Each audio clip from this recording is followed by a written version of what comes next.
তোমরা ঈমানের প্রশ্ন করেছো, তোমাদের ঈমানের দাম বেশি না আখেরি উম্মতের ঈমানের দাম বেশি?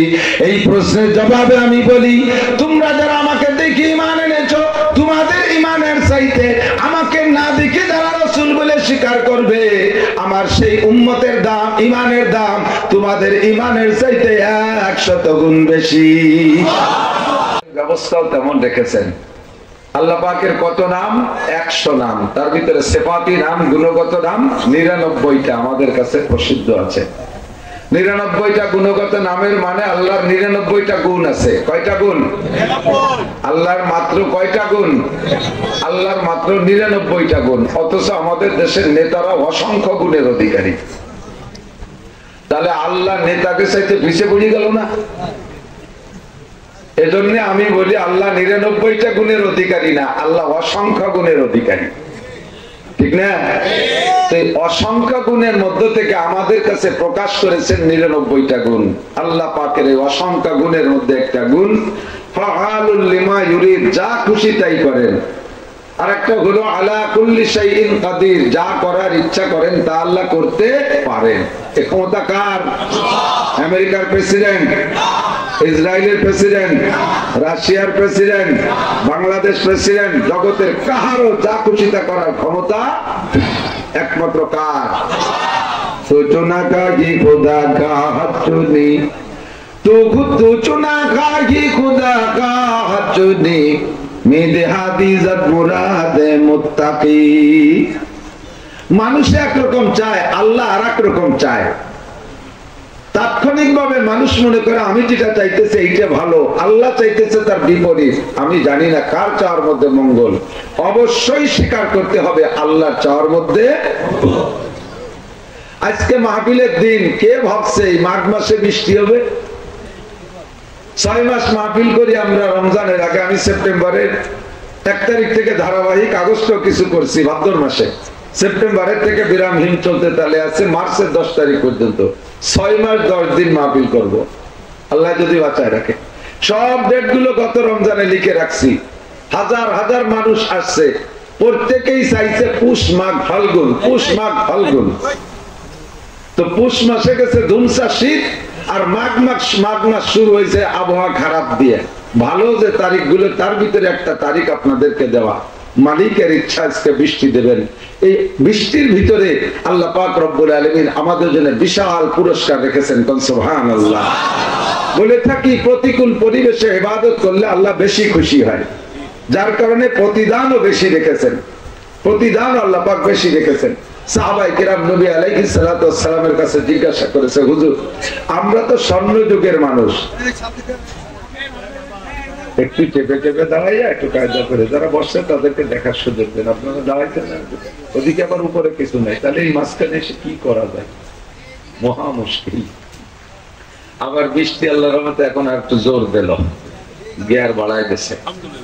বলেন আলহামদুলিল্লাহ। আল্লাহর সাথে তার বিরোধিতা করে লাভ নাই। ঝড় ছাড়ছে এক বুজুর্গর বাড়ির এলাকায়, তো ঝড় যেদিকে ছাড়ছে বুজুর্গর ঘর পড়ে পড়ে বাপ। বুজুর্গর স্ত্রী বলতেছে আপনি বাইরে বেরোয় একটু পেলা বাঁধান। পেলা কয় তো ফিন্নে, এই যে শুরু হয়েছে পেলা বাঁধানো। আপনি বাইরে বেরোয় একটু পেলা বাঁধান। তো বুজুর্গ বাইরে বেরোইয়া বাঁশ নিয়ে ঝড় যেদিকে আসছে ওই দিক পেলা বাঁধাইছে। বাঁধাতে উল্টো দিক না, যে দিক থেকে আসছে ওই দিকে যাইয়া ফিন্নে বাঁধাইছে। আর বউ কয় যে ঝড়ে ফেলাচ্ছে, যেটুকু পাইছিল আপনি তো ঠেকে ফেলাবেন, কি এলেন? আমি আল্লাহর বিরোধিতা করতে পারবো না। আল্লাহ ওই দিকটা ঝড় দেয়। আল্লাহ যদি ফেলানোর ইচ্ছে করে, আমার এই 2 খান বাসে কি হবে? পড়লি তো বেরিয়ে যাবে। আমি আল্লাহর পক্ষে তাই, বললিও বলি আল্লাহর পক্ষে তাই ফেলাই, না বললি আল্লাহর পক্ষে তাই। আল্লাহু আকবার। তো আল্লাহর পক্ষেই আলহামদুলিল্লাহ, শুকর আদায় করে আলহামদুলিল্লাহ। আল্লাহ যাতে খুশি আমরা তাইতে খুশি, বিরোধিতার কোনো প্রশ্নই আসে না। প্রতিকূল পরিবেশে ইবাদত করলে আল্লাহ পাক বেশি খুশি হয়। সাহাবায়ে কেরাম নবী আলাইহিস সালাতু ওয়াস সালামকে জিজ্ঞাসা করেছেন, হুজুর আমরা তো আপনার সামনে বসে আপনার নুরানি চেহারা দেখে, আপনার অসংখ্য মুজিজা দেখে আমরা বিশ্বাস করছি আল্লাহ আছে, আপনিও রাসূল। আপনার চেহারার দিক তাকাইলে কাফের মুসলমান হয়ে যায়, আপনার আমল আখলাক দেখলে বেআমলি আমলওয়ালা হয়ে যায়, আপনার ডাক শুনলে স্ত্রীর কথা মনে থাকে না, সন্তানের কথা মনে থাকে না, মা বাবার কথা মনে থাকে না, ময়দানে যে গলা কাটাই দিয়ে শহীদ হওয়া বড় আসান। কাজেই আমরা আপনার সময় ঈমান আনতে সহজে ঈমান আনছি। আমাদের ঈমানের দাম বেশি না আখেরি জামানায় আপনার যে উম্মতরা আসবে তারা আপনাকে দেখবে না, তাদের ঈমানের দাম বেশি? কার ঈমানের দাম বেশি? কেমন একটা প্রশ্ন, কঠিন প্রশ্ন না?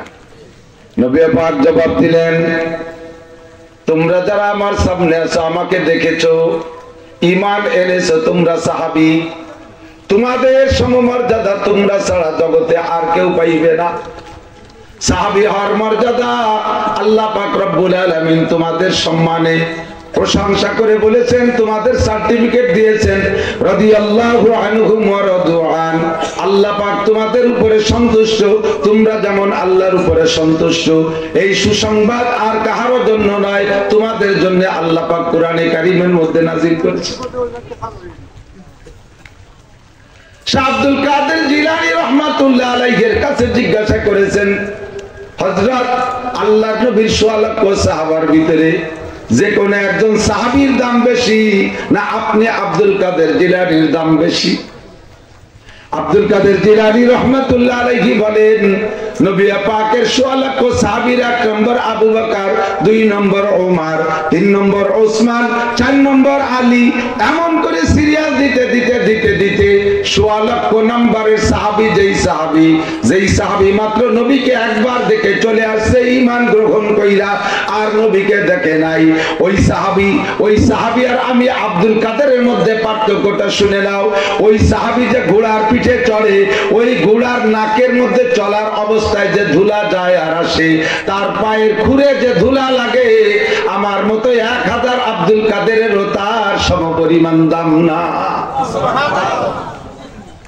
সাহাবায়ে কিরাম এত দামি, নবী পাক সাহাবায়ে কিরামদেরকে এদিক দিয়ে দাম বাড়াই দিয়ে বললেন, তোমরা ঈমানের প্রশ্ন করেছো, তোমাদের ঈমানের দাম বেশি না আখেরি উম্মতের ঈমানের দাম বেশি?